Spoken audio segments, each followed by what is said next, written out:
I'm so honored to be here and to be talking to all of you today. What an amazing morning we've had, and what an amazing group of women here. I want to thank the speakers from this morning and some of the people in the audience for sharing your experience and asking those questions, because they're important, because as moms, it's not always easy. So when Kelly invited me to do this, and she said the theme was change, I got so excited because right away my brain went to, how do we change the world? And I realized at this point that I'm an idealist. Okay, we'll catch up. There, that's me.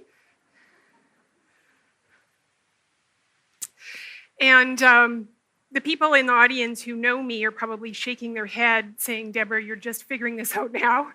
And it actually took me weeks to realize, oh, wait a minute, I'm a psychologist. I could have talked about changing your parenting style, changing your discipline approach, changing your spouse.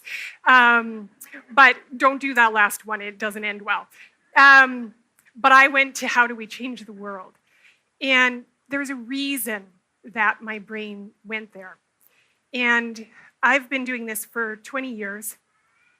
And one of the things that I do in my work is I do play therapy with kids. And there's only 2 times in 20 years that the world news has come into the therapy room in my practice.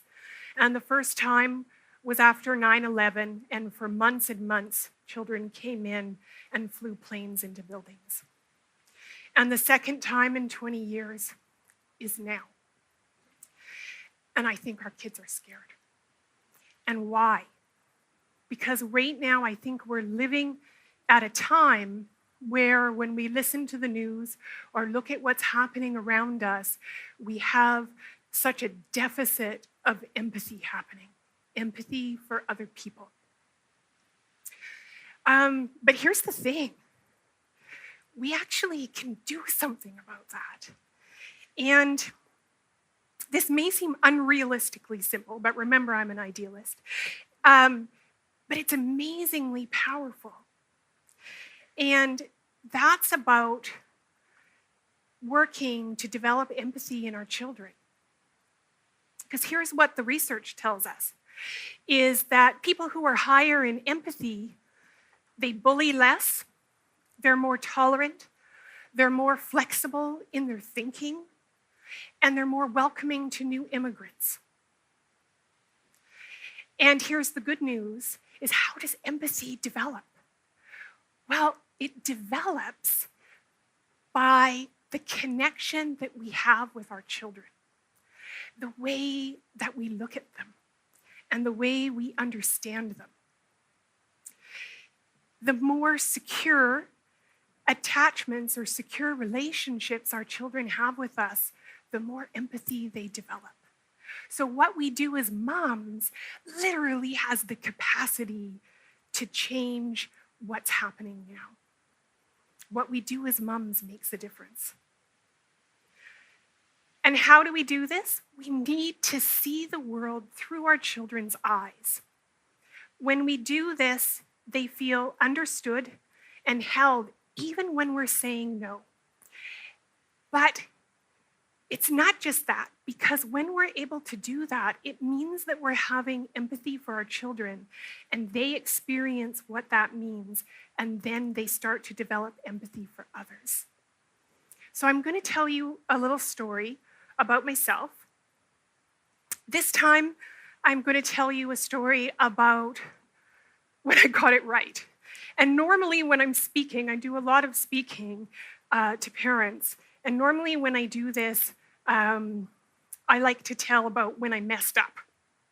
Because everybody does lots of learning and they feel super reassured when the parenting expert fucks up her parenting. But today, because I'm talking about this, I wanted to illustrate it at a time that I did get it right. When my daughter was 3, she's now 14, and my son was 6 months old, and he was happily lying on the blanket in front of the rocker, I asked my little 3-year-old to pick some stories and come sit on the rocker and have a story time. So she picks 3 books, and she has them in a book sandwich like this, vertical. And as she's walking over to me on the rocker, the middle book slips out between the 3 and nails poor baby Noah on the mouth, and he starts bleeding. So I have to scoop up my screaming baby, and Willow is frozen, like this. And so I know she's terrified.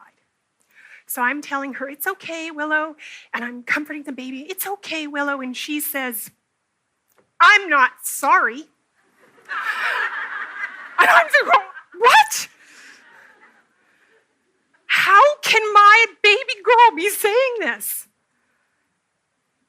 And she says, and I'm not going to apologize. And I'm saying, Willow, it's okay. Just a second, he's going to be okay. And I'm trying to wipe his face and do all this. And so she ups the ante. I'm not sorry, and I'm glad he got hurt.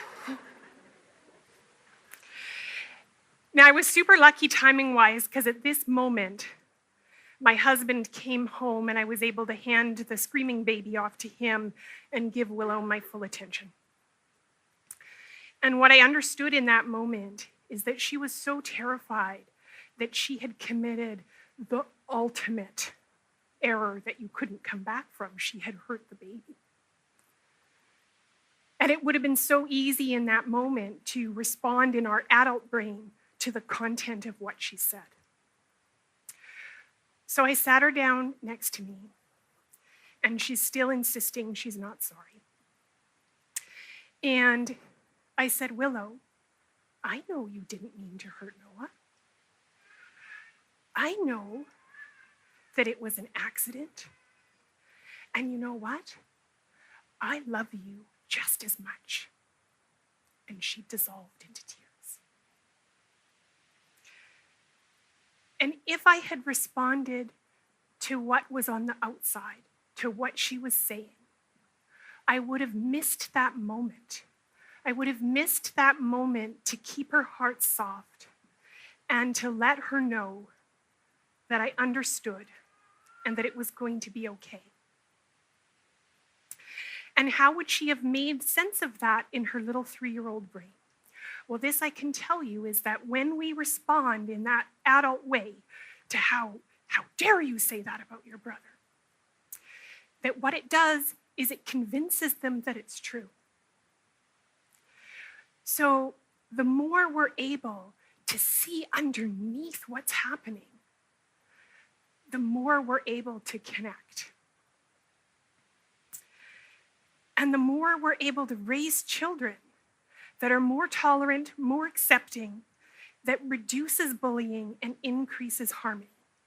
And not only that, there's another amazing benefit to this. And that is that when we're able to parent from this perspective, our children will talk to us. And they'll tell us when they're worried and when they're scared and when they're feeling like the world lacks empathy. So about 2 weeks ago, my son, very fortuitous for today, was given an assignment at school called How Are We Related? And I swear I had no influence on this. He wrote this piece completely on his own at school. And he's given me permission today to share it with you. So I have to read it because it's his words. So this is Noah, age 10. And he writes, to me, we are all are related means that everyone has feelings, a heart, a brain, and that you should treat people the way you want to be treated. I also think it means that we all need food, liquid, love, homes, trees, rain, sun, etc. Most importantly, we need each other.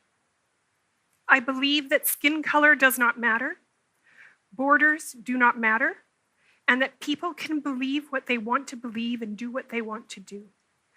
I hope that in the near future, everyone will respect each other and that people can live their lives free. I want the world to be a better place. In fact, I believe it can be a better place.